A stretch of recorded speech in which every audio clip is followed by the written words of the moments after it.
Hi, hello po. Isang masigla at magpalang araw po sa inyong lahat. Kamusta na kayo? Sana ho ay nasa mabuti kayong kalagayan saan man ho kayo naroon. Nagbabalik po muli ang Eric's Vlog. Unang-una po sa lahat ay maraming salamat po sa patuloy na nanonood ng aking mga ina-upload na video. At maraming salamat din ho sa patuloy na nagsusubscribe sa aking YouTube channel na Eric's Vlog. At sa araw po na ito ay tumungo naman tayo sa Region 5 o yun ho tinatawag na Bicol Region, na kung saan ho ay narito ang mga probinsya ng Camarines Norte, Camarines Sur, Catanduanes, Albay, Masbate at ang lalawigan ho ng Sorsogon. So bihira ho ma-vlog yung mga ganitong lugar.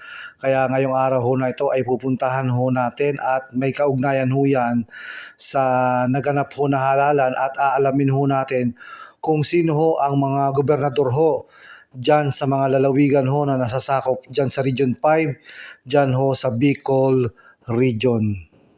So unahin ho natin itong probinsya ng Albay. Sino nagaho sa inyo ang nakapunta ho dito sa magandang probinsya ng Albay?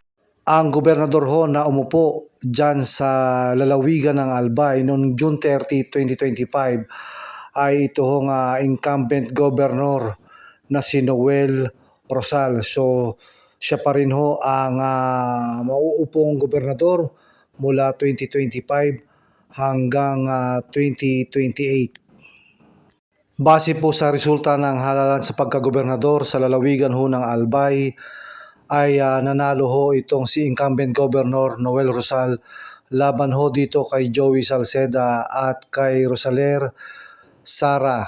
So lumamang ho ng 9,193 votes itong si incumbent governor Noel Rosal laban ho kay Joey Salceda. Kaya nagwagi ho dyan ay si Noel Rosal.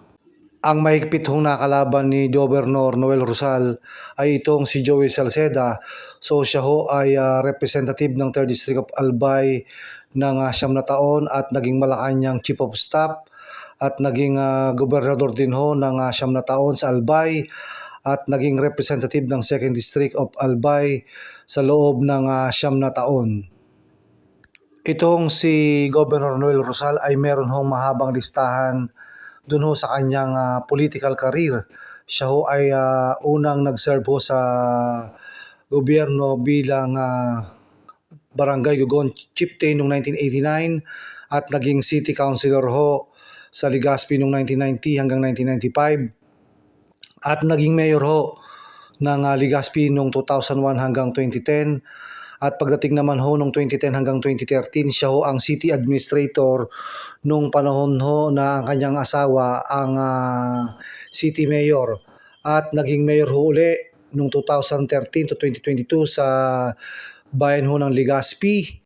At noon naman ho June 30, 2022, siya ho ay nahalal bilang 27th governor of Albay at tinalo ho niya dyan ang matagal na din hong gobernador na si Al Francis Bichara. Siya ho ay naupo bilang gobernador ho ng Albay hanggang December 1, 2022 sapagkat meron hong nakahain na disqualification case sa kanya. Kaya ang COMELEC ho ay disqualify ho. Tinanggal sa pwesto itong si Governor Noel Rosal. At ang pumalit ho bilang gobernador ng lalawigan ho ng Albay ay si Grex Lagman. At ito hong nagdaang January 21, 2025, siya ho ay nakakuha ng TRO sa Supreme Court.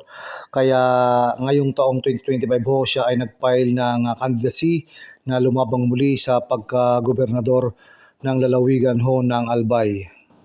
At nito nga hong nagdaang election May 12, 2025, siya ho ay nagwagi bilang gobernador ho ng lalawigan ng Albay. Kaya nakuha ho niya muli ang posisyon ng pagka-gobernador. At tumungo naman ho tayo sa probinsya ng Camarines Norte. So alamin ho natin dito kung sino ang bagong gobernador ng lalawigan ho ng Camarines Norte. Ang governor-elect ho ng lalawigan ng Camarines Norte ay ito hong si Ricarte Dong Padilla. So ito ho ay kapatid ho ni Senator Robin Padilla ni Romel Padilla at ni Bibi Gandang Hari. At base ho sa resulta ng halalan sa pagkagobernador ho sa lalawigan ng Camarines Norte ay lumamang ho ng 81,072 votes itong si Dong Padilla laban ho dito kay Egay Talyado. Ang nakalaban ho ni Governor-elect Dong Padilla ay ito hong si Egay Talyado. Si Egay Talyado ho ay dati na ding gobernador ng Camarines Norte simula ho noong 2010 hanggang 2022. Bago ho naging gobernador itong si Ricarte Dong Padilla, siya ho ay naging mayor ho ng Jose Panganiban, Camarines Norte noong 2010 hanggang 2019. At unang naging gobernador ho ng Camarines Norte itong si Dong Padilla simula ho noong 2022 hanggang 2025. At ngayon hong 2025 ay siya nagwagi muli, kaya siya ho ay nasa ikalawang termino bilang gobernador ho ng Camarines Norte. Ang sunod po na lalawigan na ating pupuntahan ay ito hong probinsya ng Camarines Sur. Ang elected governor ho ng lalawigan ng Camarines Sur nitong nagdaang halalan May 12, 2025 ay ang incumbent governor ho na si El Rey Villapuerte. Ang nakalaban po ni incumbent governor El Rey Villapuerte para ho sa labanan ng pagkagobernador sa Camarines Sur ay ito hong si Bong Rodriguez, at base ho sa resulta ng eleksyon ay lumamang ho ng 93,032 votes itong si incumbent governor El Rey Villapuerte laban ho dito kay Bong Rodriguez. Si Bong Rodriguez ho ay dating regional campaign manager ng dati hong Vice President Leni Robredo. At base ho sa record nitong si Bong Rodriguez, meron ho itong magandang educational background. At base ho sa political career nitong nanalong gobernador ho na si El Rey Villapuerte, siya ho ay naging gobernador noon hong 2004 hanggang 2013 at naging representative din ho ng Camarines Sur noong 2016 hanggang 2025 at ngayong hong 2025 siya ho ay nahalal bilang gobernador muli dyan ho sa lalawigan ng Camarines Sur. Ang sunod na lalawigan ho na atin namang pupuntahan ay ito hong probinsya ng Catanduanes. Ang lalawigan ho ng Catanduanes ay meron hong bagong gobernador. Ito ho ay sa katauhan ni Patrick Asanza.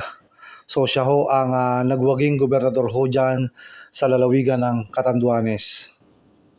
Base ho sa resulta ng halalan ho sa pagkagobernador sa lalawigan ho ng Catanduanes, ay tinalo ho ni Patrick Asanza itong si Boste Kua at lumamang lang ho si Patrick Asanza ng 362 votes.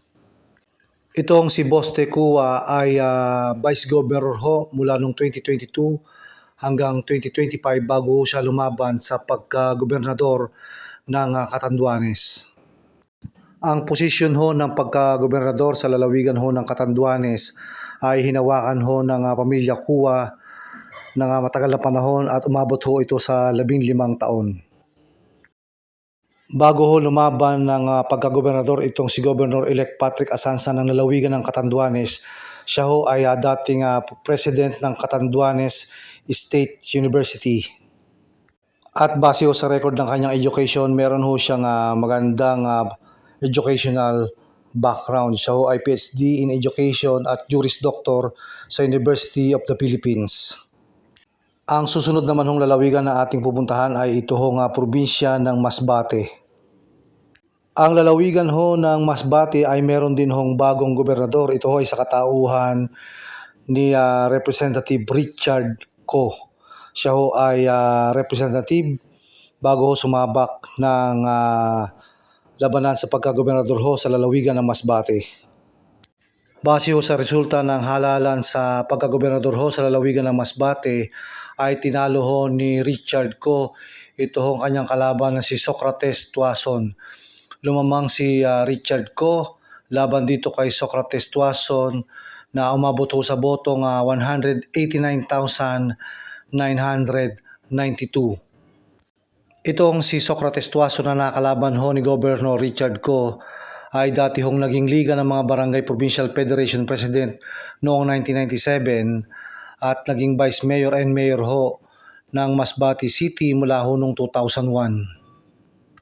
Katulad ho ng aking nabanggit kanina, bago sumabak ho sa pagkagobernador itong si Richard Go, siya ho ay representative ng unang distrito ng Masbate simula ho noong 2022 hanggang 2025. Ang nakaupo hong gobernador bago ho lumaban itong si Richard Go nitong nagdaang May 12, 2025 ay ang kanya hong ama na si Antonio Go.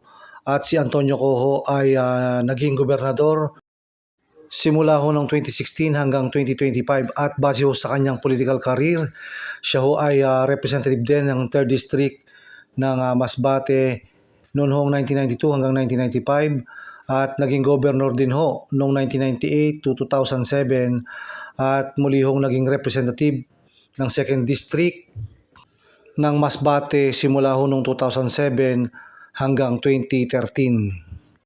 Ang asawa ho ni Antonio Go na si Elisa Olga Go ay naging gobernador din ho sa lalawigan ng Masbate noong 2007 hanggang 2010 at representative din ho sa 2nd District noong 2013 hanggang 2022 at naging vice governor din ho noong 2022 hanggang 2025.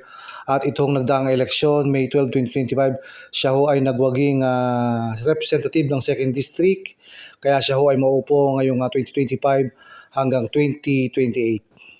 Ang kahulihan naman hong lalawigan na ating pupuntahan ay ito hong lalawigan ng Sorsogon na sakop pa rin ho ng Bicol Region at Region 5. Ang elected governor ho ng lalawigan ng Sorsogon ay itong si incumbent Governor Boboy Hamor pa rin ho ang nanalo nitong nagdaang May 12, 2025. Base ho sa resulta ng halalan sa pagkagobernador ho sa lalawigan ng Sorsogon nitong nagdaang May 12, 2025 ay tinalo ho ni incumbent Governor Boboy Hamor itong si Mayor Catlea So. Malaki ho ang kalamangan nitong si incumbent Governor Boboy Hamor laban ho dito kay Catlea So at ito ho'y umabot sa 254,017 votes. Ang nakalaban ho ni Governor Boboy Hamor ito hong nagdaang eleksyon sa labanan ho ng pagkagobernador sa lalawigan ng Sorsogon ay ito hong mayor ng Matnog, Sorsogon na si Catlea So. So si Catlea So ho ay naging mayor ng Matnog, Sorsogon mula ho noong 2022 hanggang 2025. Base ho sa listahan ng political career nitong si Governor Jose Edwin o Boboy Hamor ay naging mayor ho ito noong 1998 to 2007, 2019 to 2022 sa bayan ho ng Kasiguran, Sorsogon.